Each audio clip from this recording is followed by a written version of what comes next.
निर्गमन ग्रंथ अध्याय 21। तुम लोगों के सामने ये आदेश रखोगे, यदि तुम किसी इब्रानी दास को मोल लो तो वह 6 वर्ष तक तुम्हारी सेवा करेगा, परंतु 7वें वर्ष वह कुछ दिए बिना छोड़ दिया जाएगा। यदि वह अकेला खरीदा गया हो तो वह अकेला ही छोड़ दिया जाए, और यदि वह विवाहित आया हो तो उसकी पत्नी भी उसके साथ जाए। यदि उसका स्वामी उसे कोई पत्नी दे और उससे उसके पुत्र या पुत्रियां पैदा हों, तो वह स्त्री अपने बच्चों सहित अपने स्वामी की होगी और वह अकेला छोड़ दिया जाए। यदि वह दास स्पष्ट रूप से कहे कि मैं अपने स्वामी, अपनी पत्नी और अपने बच्चों को प्यार करता हूं और मैं जाना नहीं चाहता, तो उसका स्वामी उसे ईश्वर के पास ले जाए। वह उसे दरवाजे या चौखट तक ले जाए। वहां उसका स्वामी सुए से उसका कान छेद दे। इसके बाद वह आजीवन उसका दास बना रहेगा। जब कोई आदमी अपनी लड़की को दासी के रूप में बेचे तो वह दासों की तरह नहीं छोड़ी जाएगी। यदि वह अपने स्वामी को पसंद न आए जिसने उसे अपने लिए खरीदा है, तो वह उसे बेच सकता है। उसे किसी विदेशी व्यक्ति को ना बेचा जाए, क्योंकि ये उसके साथ विश्वासघात होगा। यदि उसने उसे अपने पुत्र के लिए खरीदा हो, तो वह उसके साथ पुत्रीवत व्यवहार करे। यदि वह अपना विवाह किसी दूसरी स्त्री से कर ले, तो वह उसके भोजन, वस्त्र तथा वैवाहिक अधिकारों की पूर्ति में कमी ना करे। और यदि वह इन 3 कर्तव्यों का पालन ना करे, तो वह कुछ दिए बिना छोड़ दी जाएगी। जो किसी मनुष्य पर ऐसी चोट करे कि वह मर जाए, तो उसे प्राण दंड दिया जाए।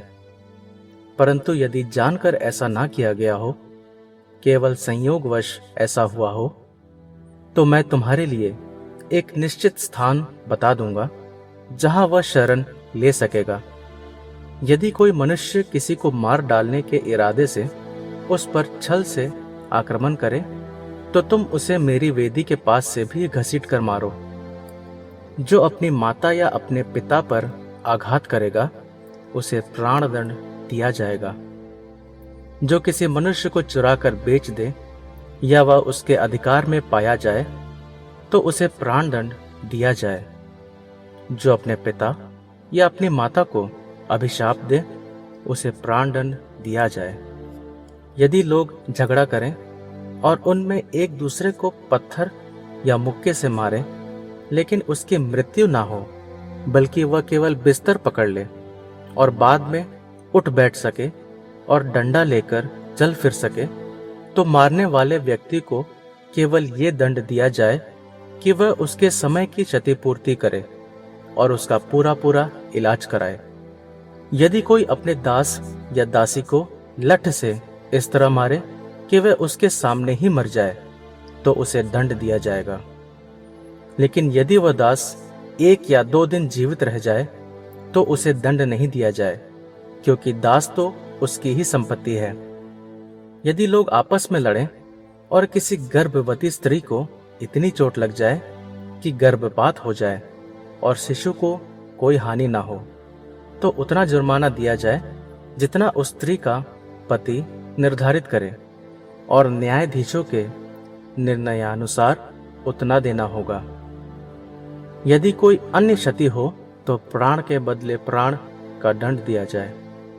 आंख के बदले आंख, दांत के बदले दांत, हाथ के बदले हाथ, पांव के बदले पांव। जलाने पर जलाने का, घाव के बदले घाव और मार के बदले मार का दंड। यदि कोई अपने दास या अपनी दासी की आंख पर इतना मारे कि वह फूट जाए, तो वह उसे आंख फूटने के कारण स्वतंत्र कर दे। यदि कोई अपने दास या अपनी दासी का दांत तोड़े, तो वह दांत तोड़ने के कारण उसे स्वतंत्र कर दे। यदि कोई बैल किसी पुरुष या किसी स्त्री को सींग से मार डाले, तो वह बैल पत्थरों से मार डाला जाए, परंतु उसका मांस न खाया जाए। बैल का मालिक निर्दोष माना जाएगा। परंतु यदि वह बैल पहले से ही सींग मारता रहा हो और उसके मालिक को चेतावनी देने पर भी उसने उसे बांधा ना हो, तो वह बैल जिसने किसी पुरुष या स्त्री को मार डाला है पत्थरों से मार डाला जाए और उसके मालिक को भी प्राणदंड दिया जाए। यदि उससे क्षतिपूर्ति मांगी जाए तो अपने प्राणों के बदले उसे उतना धन देना होगा जितना निश्चित किया गया है। यदि वह किसी के पुत्र या पुत्री को सींग से मारे तो यही नियम लागू किया जाएगा। यदि बैल किसी दास या किसी दासी को सींग से मार डाले तो बैल का मालिक दास के स्वामी को चांदी के 30 शेकेल दे और बैल पत्थरों से मार डाला जाए। जब कोई आदमी किसी गड्ढे को खुला रहने दे या कोई गड्ढा खोदे और उसे नहीं ढके, और यदि उसमें कोई बैल या गधा गिर पड़े तो जिसका गड्ढा होगा वह उसकी क्षतिपूर्ति करेगा। वह पशु के स्वामी को उसका पूरा मूल्य चुकाएगा। मृत पशु उसका होगा। यदि किसी का बैल किसी दूसरे के बैल को सींग से ऐसा मारे कि वह मर जाए तो जीवित बैल बेच दिया जाए और उनके बीच उसका दाम आधा आधा बांट लिया जाए। वे मृत पशु को भी आधा आधा बांट ले। यदि यह पता हो कि वह बैल पहले से ही मारता रहा है और उसके मालिक ने उसे नहीं बांधा है, तो उसको उस बैल के बदले बैल देना होगा और मृत पशु उसी का होगा।